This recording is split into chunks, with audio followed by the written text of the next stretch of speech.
السلام عليكم خاوتي باش نيفيتيو السينيال الدعم ماذا بكم الدعم واللايك. شوفوا اليوم الحملة الشرسة اللي تقودها الإعلام الأوروبي على قطر لدعمها القضية الفلسطينية ودعمها الكامل للجزائر وقضايا الجزائر. نشوفوا كيف الإعلام الفرنسي وماذا بكم تشوفوا لا فيديو حتى الآخر باش تشوفوا الضربة الكبيرة اللي عطاتها لهم قطر. On essaye alors quelques questions qui fâchent sur la polémique autour des morts sur les chantiers de la Coupe du Monde. Nous avons des standards en matière de sécurité et de santé au travail qui sont très élevés. C'est pareil avec le bien-être des ouvriers. Nous veillons à ce qu'ils aient de bonnes conditions de travail. Sur la construction de ce stade, il n'y a pas eu un seul mort jusqu'ici. À en croire les autorités qataries, la vie des travailleurs étrangers ressemblerait presque à un conte de fées. Reportage long format de France 24. La Coupe du Monde de football se tient au Qatar à partir du 20 novembre. Mais à mesure qu'approche la date de la cérémonie d'ouverture, le pays hôte voit grandir contre lui les critiques contre cette compétition qui pour beaucoup est une aberration écologique mais aussi un scandale humain. À cette occasion, nos journalistes se sont intéressés au sort de ces milliers de travailleurs, migrants qui ont bâti les stades et les infrastructures. Salaires impayés, passeports confisqués, conditions de travail extrêmes qui ont causé la mort de plusieurs milliers d'entre eux. Face à la pression internationale, le Qatar a fait évoluer son droit du travail, mais les répercussions sur le terrain semblent encore insuffisantes selon les ONG. Le reportage de Chloé Doma et Ram Patareya met en lumière le quotidien de celles et ceux pour qui le rêve s'est transformé en cauchemar, mais il montre aussi ceux qui ont trouvé des opportunités qui leur étaient interdites dans leur pays d'origine. Qatar, les travailleurs de l'eau. Je trouve que c'est pas juste. Peu importe ce que disent les gens, mais beaucoup de ceux qui jugent ne sont pas venus sur le terrain. Qu'est-ce qu'ils ont vu eux-mêmes? Rien. Beaucoup n'ont pas lu les rapports publics qu'on a faits sur le sujet.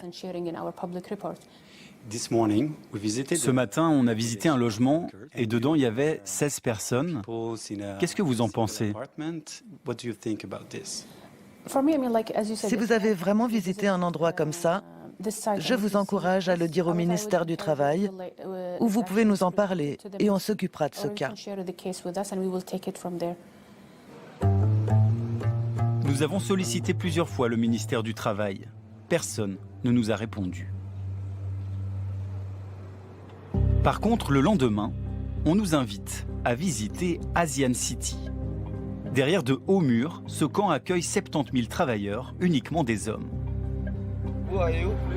We are Swiss Television. Nous sommes reçus par Maïn, le responsable du camp, un Tunisien francophone, très fier de nous montrer l'endroit. 25. Ici, nous avons la clinique, ça c'est le deuxième. Il y a une clinique à l'intérieur du camp. Oui, bien sûr, c'est une clinique dédiée pour les travailleurs. C'est la deuxième plus grande mosquée de Qatar, c'est pour les musulmans. Et pour les autres religions, il y a un complexe pour les autres religions à 5 km d'ici. Il y a des travailleurs sur les chantiers qui sont ici. Les deux hommes que vous voyez derrière en tenue traditionnelle sont membres du gouvernement. Ils nous suivent en permanence, histoire de contrôler la communication tout en se tenant à distance de notre caméra. La grande partie des travailleurs, ils sont des travailleurs dans le domaine du service. Service, hôtellerie. Oui, hôtellerie, sécurité, cleaning, logistique, tous les services. On entre alors dans l'un des 55 immeubles du camp. Dans chaque couloir, il y a 26 chambres. Toutes les chambres sont identiques, 24 mètres carrés, 6 par 4, c'est le règlement international et le règlement du ministère d'employeur. Ici, Monsieur David, il y a la salle de récréation. Les travailleurs peuvent arriver ici, ils peuvent jouer au ping-pong, au billard et tout. Et il y a même une salle de gym. Ce n'est pas une salle professionnelle, mais quand même, c'est un peu acceptable, je pense. Et ici, on a le système d'eau potable. Dans chaque immeuble, il y a 6 systèmes de filtration. Ils l'ont équipé. On peut boire maintenant ça. À l'écouter, ce serait un petit paradis.